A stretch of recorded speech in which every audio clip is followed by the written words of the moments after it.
So, fifth episode, we are committed. More than a month. Been doing it more than a month. Uh-huh. We are excited about it. There is a ton of pros to being a business owner, for sure. Yeah. But there are also some downsides as well. Yes. I There know, both of us have a lot of experience in the downsides. are. Uh-huh. You probably more a little bit than me. You've got a little bit more experience within different partnerships, different industries, all kinds of stuff. So you've been a business owner, partner, done, other adventures as well. What were some of the toughest things you've overcome within your experience? So, whenever I was, I think I was in like second grade. Okay. So We're going back. We're going way, way back. I went to a private school, and I remember I had a friend a distant friend Okay. who had got money from chores. He would get Okay. $5 a week, and I was incredibly jealous. Okay. $5 in second grade's like everything. Like Yeah. you can buy all the soda you want and like all the candy, and you're balling if you're making $5 a week in Right. second grade. And I was jealous because my family was not the richest family. Okay. So we wouldn't, get paid for chores or do anything like that. It's funny you say that because I was the same way. You were. I had friends that would get an allowance, and I'd be like, "Why don't I get an allowance?" And they're like, "Only way you're getting an allowance is if you're doing like 3-4 hours of manual labor work." And I'm like, Jesus! All they have to do is take I'm the three, trash come out, and they on. get $20. Like, Yeah. okay, Oh. yeah, But so I was jealous and I wanted to make some money myself because we had a treasure chest at school where you could go and buy things. So you could buy like little snacks at class or like a little piece of candy or whatever. And so what I did was I started up with my friend. We went around the school and we found all of the dropped like pencils and pens throughout the gymnasium and in the classes. And like we would go to the high school place and we would just anywhere we could find pencils, pens, erasers, anything cool. yeah. We scooped it up and then we started going to all of our friends in our grade and other grades to try and sell them these cool No items that we had way. just like This grabbed was off of the second floor. grade? Second grade, yeah. Jeez. And it was awesome. We made quite a bit of money. Yeah. Well, for second grade. Like Yeah. I think we made like $100 Okay. from everything in yeah. a week too. Yeah. In second grade. So it was really cool. But the fun ended when the principal found out, and I was called into the principal's office, and I was like pooping my pants all the way there. I was so scared. And whenever he sat me down, he basically told me like, "Hey, what you're doing is not ethical." And it was a Christian school, and he said, Wow. "It's not ethical. It's not right. You're taking advantage of people, and you have to go return all of that money and apologize to your entire class and anybody who you sold stuff to." Way. Yeah. And so here I was, second grade, thought I had a brilliant $1 billion idea, thought I was going to be the next Jeff Bezos. And Yeah. turned out I had to return all the money. And I was just left like totally defeated, thinking for Jeez. honestly the longest time that like owning my own business or like doing something and like selling something to somebody was like bad Yeah. for whatever reason. Yeah. Like that was just instilled in me because second grade, just being told that yeah. you're so impressionable, being told that what you're doing Is unethical. is unethical. Right. And we were just selling pencils and pens and whatever to our classmates who wanted the pencils and pens that we had found because they were cool, and like we would clean them up and make them pretty, and we would add value to the process. Not like we were stealing a pen and be like going back to that person like, "Hey, you want a pen?" Like, isn't that so funny too? Because in the last podcast we talked about how school teaches you and almost programs you to be an employee, Yeah. and not a boss. Like, because it's so much boom, easy. right there, perfect Yeah. example. Uh-huh. Like it that's just wild. That makes so much sense because that's second grade, but that definitely hasn't stopped. I mean, you have a good idea Uh-huh. and then it gets shot down. Oh yeah. Or you have a good idea and then it fails. Or you Mm-hmm. have a great project and the client says they hate it. Yep. Like that is the downsides of business. and you learned it in second grade. I learned it probably 2 or 3 years ago. That's so wild. So fast forward to today, what would you say? Like, what's one of those same things, but in the real world, not second grade world? Yeah. So family. Okay. So my parents, they are my dad's a pastor. Yeah. My mom is now a nurse, and again, they didn't grow up that wealthy. Right. And they were, very, traditional parents, strict. We went to private school.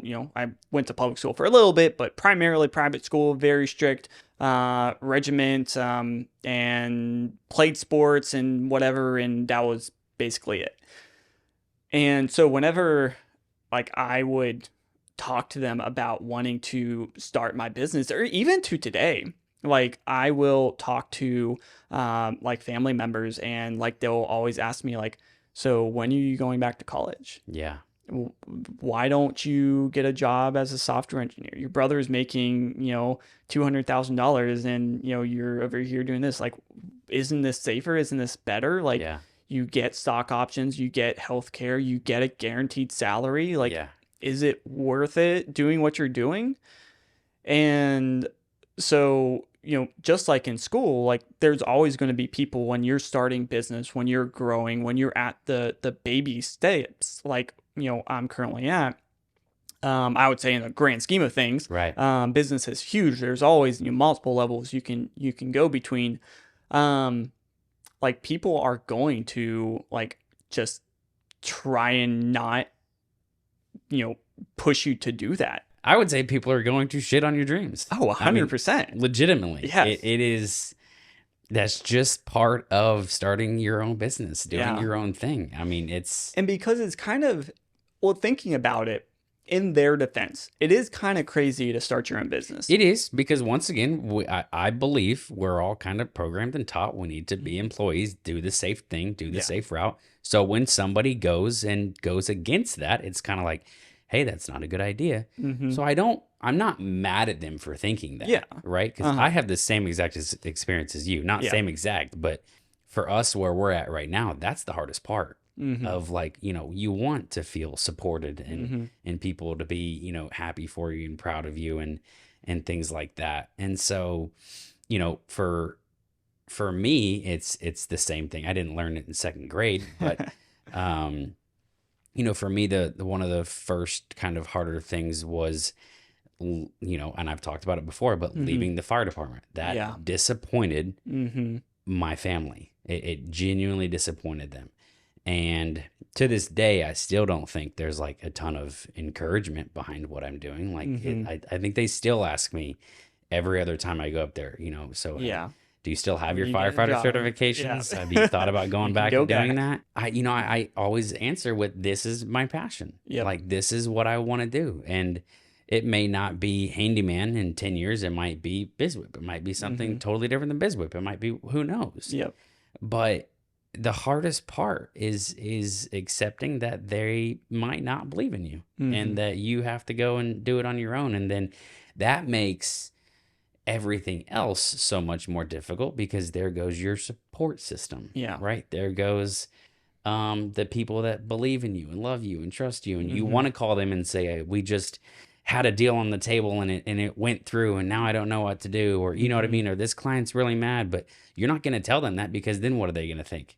I told you so. I told you so. That you just leave. Yeah.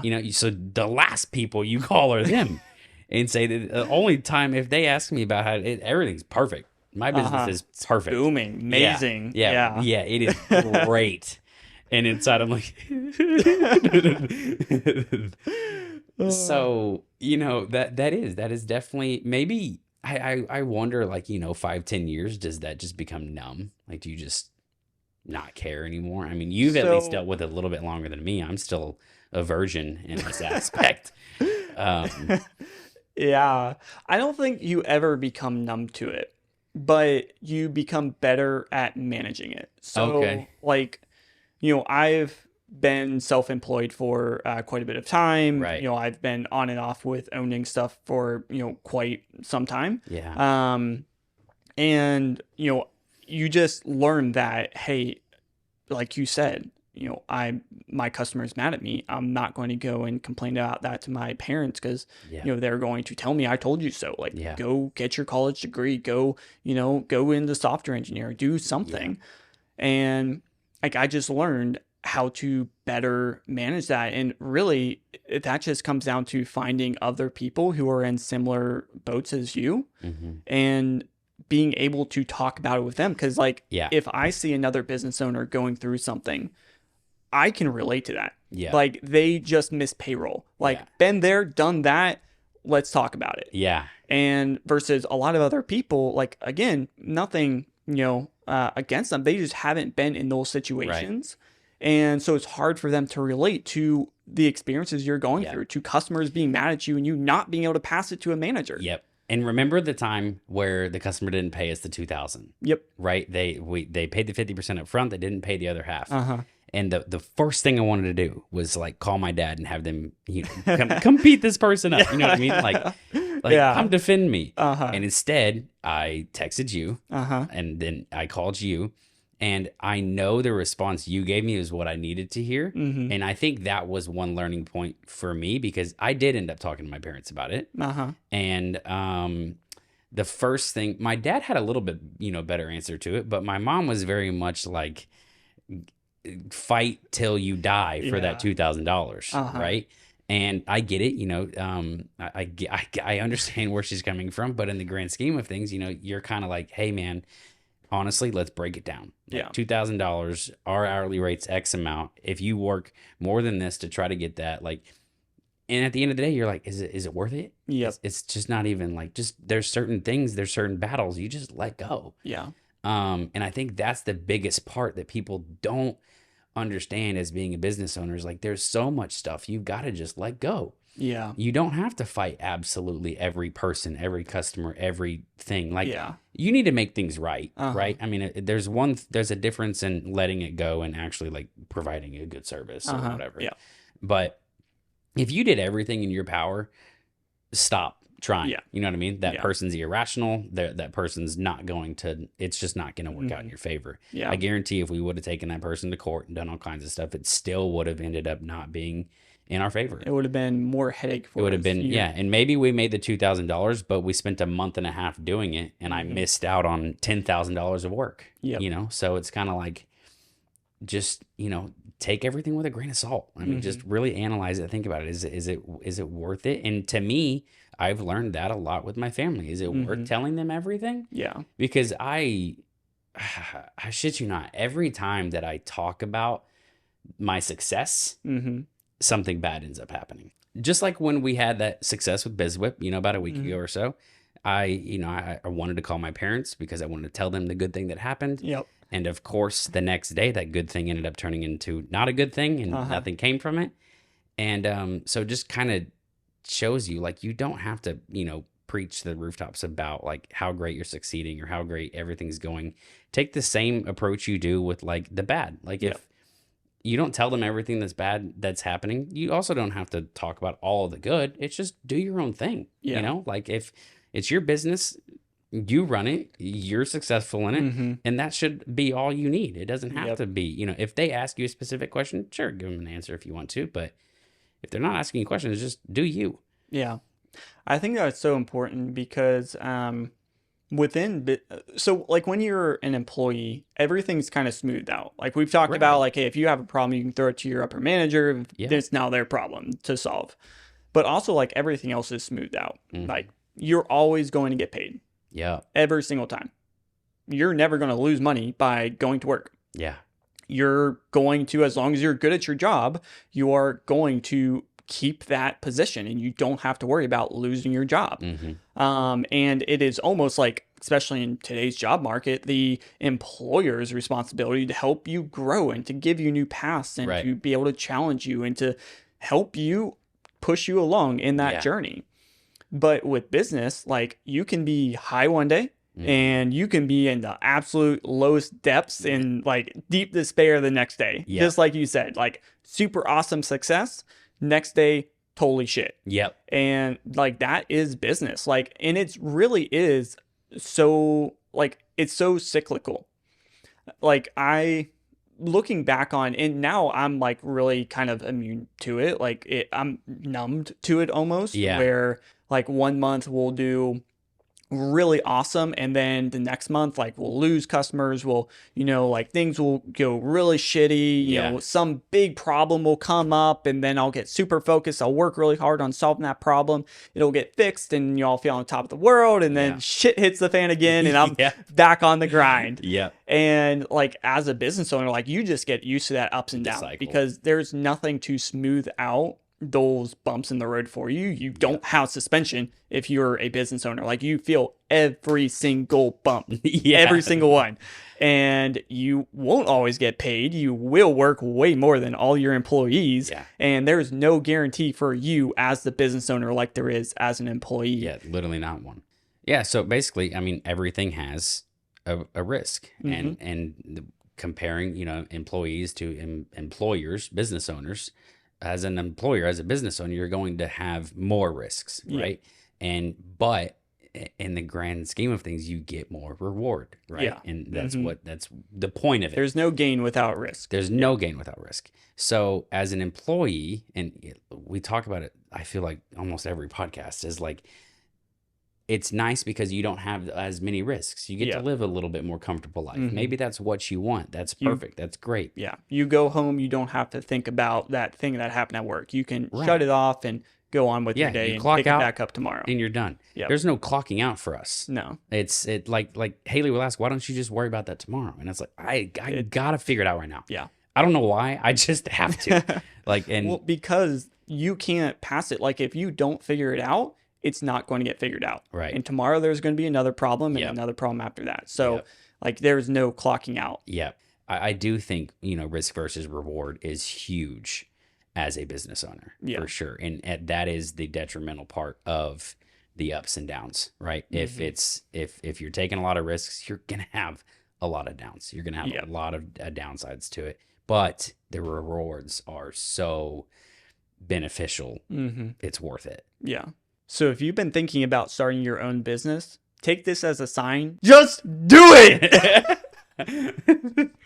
So if you're thinking about starting your own business and you've been listening to this podcast and you're trying to figure out if this is what you should do, risk versus reward, the rewards are 100% worth it. Yes, there's a ton of risks. Yes, there's a ton of downsides, but the rewards outweigh them tremendously. Go start your own business. You can do it.